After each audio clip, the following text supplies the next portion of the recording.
Midsummer is a hugely important celebration in the Nordic countries and in the Baltic countries. It is time to celebrate summer and be with your loved ones. It has a long history and long traditions in this Nordic Baltic region. But I have never really liked it. Hi, Jen here. I haven't had the best midsummer experiences during my life. Every time it comes around during the year and I saw people getting ready to go to their summer cottages, I don't know, I am filled with personal anxiety because I've had some not so nice experiences around the holiday. Additionally, I know every kind of official holiday and celebration is used as an excuse to drink a lot of alcohol, but I feel like it's even more extensive during midsummer. And the things I've seen and the things I've heard, like, it just makes me uncomfortable. But now, as an adult, I try to create some midsummer memories for myself and celebrate it in my own way. And this year, I decided that during the week of midsummer, it is officially celebrated on the eve, Midsummer Eve, which is usually Friday, and then on Midsummer Day on Saturday. But for the duration of the week, I would read Nordic and Baltic authors. And I chose 4 books for this challenge. It has been a while since I've read 4 books in a week, so I knew I was setting a really high goal for myself. But most importantly, to me, it was a reason to celebrate authors and literature from this region and try to find new ways to celebrate midsummer. By the way, if you can hear, the balcony door is open. It's really warm here in Finland, so I hope you don't mind that the door is open so that I can breathe. So I started my reading challenge on Tuesday last week.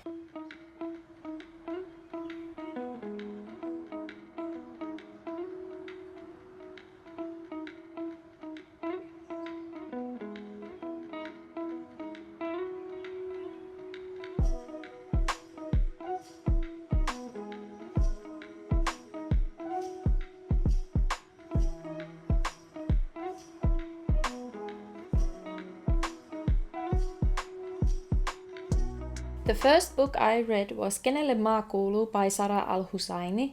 In English, this roughly translates to Who Does the Land Belong to? And this tells the story of 3 different characters around the war of Iraq. The first character is a schoolgirl in Iraq, in Baghdad, when the war begins, and she unfortunately can't continue to go to school, and her life is restricted other ways as well. The second character is Mustafa, who is Iraqi but has left Iraq as a refugee after losing his family in the war and is now a cleaner in Finland and goes to therapy for his PTSD, but the therapist doesn't really know how to help him. The third character is Leila, a high school student in Malmö, Sweden, and her story is about her experiences as a daughter of an Iraqi family in Sweden and how she is treated and how her family reacts to the war while being so far away from their family who is in Iraq. The characters are not really related in any way. They are connected through the experience of being Iraqi and the experiences they have through the war and the things they deal with. The author, Sara Al-Husseini, is a refugee herself. She came to Finland as a baby and she currently lives in Sweden. She has used her books and her advocacy work to talk about issues that specifically Muslim women face. This is my first book from this author and she has written another book as well. I liked it. I think she really eloquently discusses all types of issues that people who escape war or live in war go through, and all the complex feelings of being an immigrant or being a refugee, being away from your family or not you having your family anymore. And the complexity of, especially in Mustafa's character, living in a new country that you are grateful for and you think is beautiful, but you face a lot of racism from the people around you, which is very reflective of what is happening in Finland. I think this was a good read. I liked all of the characters. I wish the characters had been more connected to each other, besides just like the overcoming themes of being Iraqi and, you know, the loneliness that comes with being a refugee or an immigrant. While I appreciated each character, I would have loved if they had some kind of familial connection, for example. So I finished that book on Thursday, but while I was reading that, I also started Tove Ditlevsen's The Umbrella short story collection. These short stories tells different stories about different family dynamics and different relationships and societal pressures and fears and anxieties of existence and being in relationships. I thought it was nice, interesting literature. I've never read anything from Tove Ditlevsen before, and I thought this was very intriguing. Alright, today is Midsummer Eve. It's Friday the 19th, and I am halfway through my little reading challenge, but the more challenging books are yet to come. I finished Sara Al-Husseini's Kenelle Maa Kuuluu yesterday. It was quite a quick read, and the writing was very easy to understand, so I'm happy I got through it. It was a nice read. Then just now this morning I finished Tove Ditlevsen's The Umbrella short story collection. These were quite depressing, but you know what else is new from Nordic writers. Then today I will go visit my mom and I will start reading these two.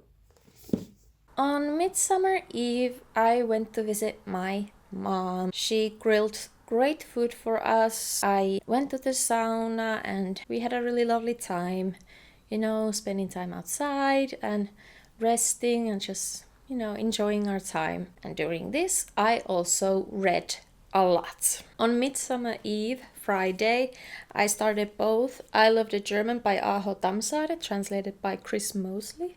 And I also started Mummi, Pappa ja Meri by Tove Jansson, which is translated from Swedish to Finnish by Laila Järvinen. And in English, I think this is Moomin Pappa at the Sea or And the Sea. And this goes also to my Tove Jansson reading challenge. I wanted to read a Moomin book for Midsummer because I feel like they always really fit the atmosphere of this celebration well. The book takes place in August, but I still get to feel like the atmosphere of summer in it. And this has been on my shelf for a really long time. I love Estonia. I've been to Tallinn many times. I find Estonian literature really interesting. And this is my second book by an Estonian author. And I just thought that since Midsummer is such a huge celebration in Estonia, I wanted to honor that during this reading challenge for Midsummer.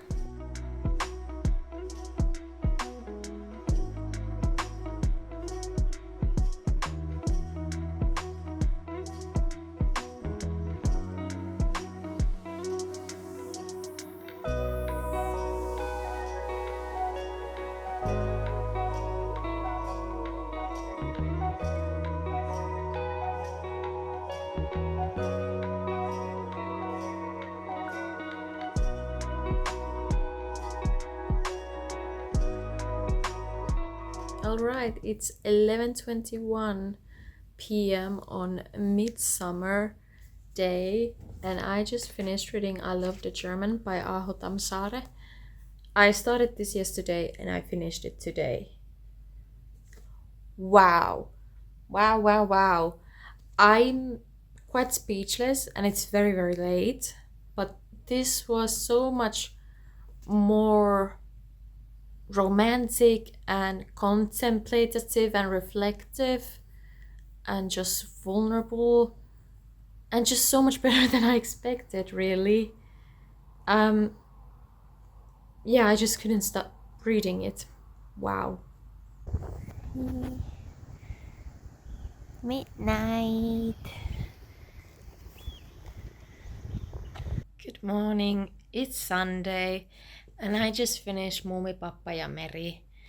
And I really love this one as well. Tove Jansson is such a witty and eccentric author, and the narratives that and the stories that she comes up with are just so unique to her, but also have so much wonderful commentary about our world, even though it's all about the Moomin world.